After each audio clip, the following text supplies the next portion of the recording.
বিদ্যালয়েৰ এটা একটা পৰম্পৰা যে বিগত মানে স্কুল প্ৰতিষ্ঠা হওয়া কালৰ পৰা সম্ভৱত যে ৰবীন্দ্ৰ জয়ন্তী উৎসৱভাগ অনুষ্ঠিত হৈ আহিছে।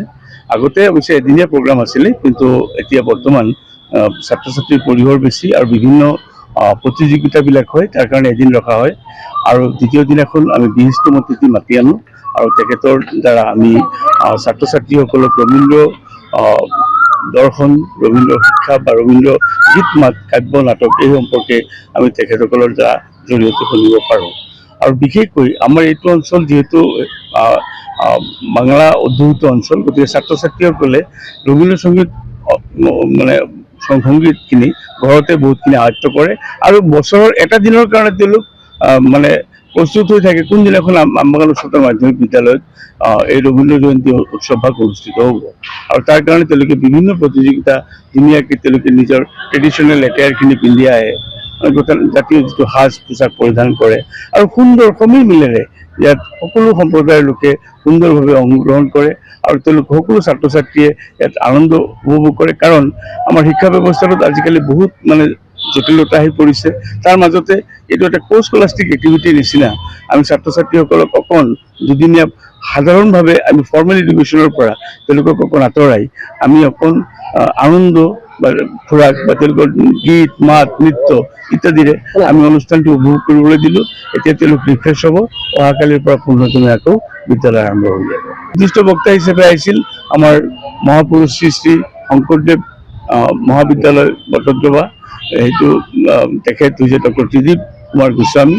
তেখেত আগে পিছে বহুত আহিছে, বহুতবাৰ আহিছে, বিদ্যালয়ত বক্তা হিচাপে আহিছে, মেট্ৰিক হায়াৰ ছেকেণ্ডেৰী পৰীক্ষাৰ এক্সটাৰ্নেল হিচাপে আহিছে। গতিকে এইটো স্কুল তেখেতৰ একেবাৰেই আপোন। আমাৰ অগ্ৰজ যিসকল আছে, অধ্যক্ষ যিসকল আছিলে, তেখেতে যথেষ্ট তেখেতক মানে ডাঙৰসকলে স্নেহ কৰিছিল আৰু তেখেতৰ যথেষ্ট টান আছে। আমাৰ শিক্ষক দেৱকান্ত শৰ্মাই তেখেতক নিমন্ত্ৰণ কৰিবলৈ যাওঁতে এক কথাতে ব্যস্ততাপূৰ্ণ কথা পাহৰি তেখেতে এক কথাতে চাই দিলে আৰু লগে লগে আজি নিৰ্ধাৰিত সময়ৰ আগতে তেখেত আহি উপস্থিত হৈ গ'ল। গতিকে এনেকুৱা এজন মানে মানে বিষয়বস্তুৰ প্ৰতি দখল থকা এজন ব্যক্তিক আমি ছাত্ৰ ছাত্ৰীৰ মাজত উপস্থাপন কৰিব পাৰিছোঁ, এইটোৱে আমাৰ কাৰণে ডাঙৰ কথা। এই অনুষ্ঠানৰ জৰিয়তে বাৰ্তা দিব বিচাৰিছোঁ যে সমাজখনত আমাৰ যিটো ৰবীন্দ্ৰ উৎসৱৰ যিটো আনুষ্ঠানিকতা, এইটো প্ৰয়োজন আছে।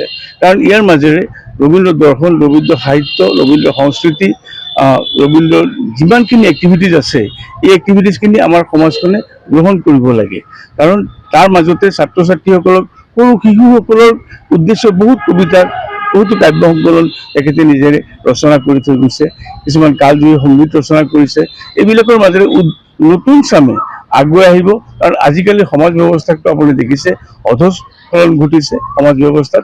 গতিকে এই অধঃস্খলনটো ঘূৰাই পুনৰুত্তৰণৰ কাৰণে মই আশাবাদী যে ৰবীন্দ্ৰ সংগীতক ৰবীন্দ্ৰ দিৱস উৎসৱেই নহয়, ৰাভা দিৱস, আমাৰ বিদ্যালয়ত ৰাভা দিৱস হয়। আমাৰ বহুত অনুষ্ঠান আমাৰ বিদ্যালয়ত প্ৰত্যেক বছৰত হৈ থাকে। কো স্কলাৰশ্বিপ, কো কাৰিকুলাৰ এক্টিভিটি হিচাপে আমি আৰু বহুত কিছু অনুষ্ঠান আমি পাতিয়ে থাকোঁ। শনিবৰীয়া, দেওবৰীয়া চৰা আছে, তাৰপিছত আপোনাৰ ইকো ক্লাব আছে, ছায়েন্স বুলেটিন আমাৰ ইয়াৰ পৰা ওলায়। গতিকে আমি এইবিলাক বিভিন্ন কাম কাজত আমাৰ শিক্ষকসকলৰ সহায় সহযোগিতা পাওঁ আৰু সেইকাৰণে আমি আগুৱাই যাবলৈ সক্ষম হওঁ। লগত জড়িত হৈ থকা মোৰ কেইবাবছৰো হ'ল। তেখেতসকলে মোক যেতিয়াই নিমন্ত্ৰণ জনায় কিবা অনুষ্ঠান পাতিবলৈ মই আহি যাওঁ, আৰু আজিও আহিলোঁ 165তম গুৰুজনাৰ ৰবীন্দ্ৰনাথ ঠাকুৰদেৱৰ যি জন্মজয়ন্তী, সেই জন্মজয়ন্তীৰ অংশ লৈ আৰু তেখেতৰ দৰ্শন, ভাতৃত্ববোধ, মানৱতাবাদ আৰু তেখেতৰ সংস্কৃতিপ্ৰেম, দেশপ্ৰেম, এই গোটেইখিনি কথাৰ বিষয়ে মোক ক'বলৈ সুবিধা দিয়াৰ কাৰণে মই কৰ্তৃপক্ষৰ ওচৰত মই কৃতজ্ঞ হৈছোঁ। আৰু আশা কৰিম যে এই স্কুলৰ পৰা, আমবাগান স্কুলৰ পৰা এটা মেছেজ নগাঁও জিলাৰ পৰা অসমলৈ বিয়পি পৰক যে তেখেতৰ যি মানৱতাবাদ, তেখেতৰ যি দৰ্শন, তেখেতৰ যি সংস্কৃতিপ্ৰেম, যি ভাৰতপ্ৰেম, মাতৃপ্ৰেম, এই কথাখিনি যাতে প্ৰত্যেকখন বিদ্যালয়তে অনুধাৱন কৰক, অনুকৰণ কৰক, অনুসৰণ কৰক। নমস্কাৰ। যিকোনো খবৰৰ বাবে যোগাযোগ কৰক আমাৰ এই নম্বৰত 9181 307 221।